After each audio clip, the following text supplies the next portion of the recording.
অবহেলার আরেক নাম। একটু পরে কথা বলি, এখন ব্যস্ত আছি। যদি কেউ তোমার সাথে স্বেচ্ছায় কথা বলতে না চায়, তাহলে তাকে বিরক্ত করা ছেড়ে দাও।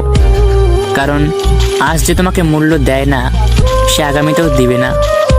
রাগ সময়ের সাথে কমে যায়, কিন্তু অভিমান সময়ের সাথে ক্রমশ বাড়তেই থাকে। কাউকে বলে বোঝাতে যেও না তুমি তার জীবনে কতটা গুরুত্বপূর্ণ। যদি সে তোমাকে সত্যি কাছের কেউ ভেবে থাকে, তাহলে তোমার অনুপস্থিতি বুঝিয়ে দিবে তোমার গুরুত্ব।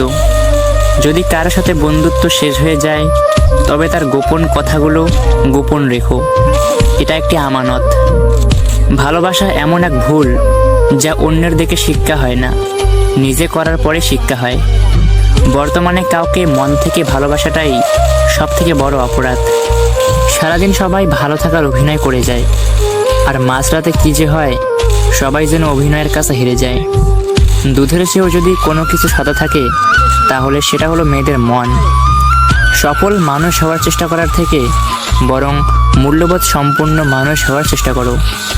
বৃষ্টি যেমন ন্যায় এবং অন্যায় সব কিছুর উপরে সমানভাবে বর্ষিত হয়, তেমনি নিজের মনকে বিচারের মধ্যে আটকে না রেখে বরং সবার ওপরে সমানভাবে দয়া দেখাও।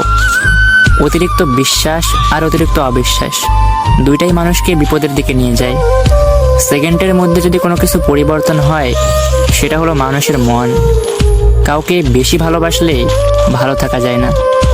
চাকরি পেলে সমাজে অযোগ্যরাও যোগ্য হয়ে যায়, সাথে জ্ঞান দেওয়ার ছাড়পত্র পায়। চাকরি না পেলে পণ্ডিত বোকা হয়ে যায়। ভালোবাসা সবার প্রতি আসে না, আর যার প্রতি আসে সে মূল্য বোঝে না। খারাপ সময় জীবনে আসবেই, কিন্তু অপেক্ষা করতে শিখে গেলে ভালো সময় তোমার জীবনে আসবে। মনের দূরত্ব বেড়ে গেলে পাশাপাশি চেয়ারে বসেও তাকে প্রয়োজনীয় মানুষ বলে মনে হয় না। তৃষ্ণা পেলে যেমন জলের মূল্য বোঝা যায়, তেমনি একা থাকলে আপনজনের মূল্য বোঝা যায়।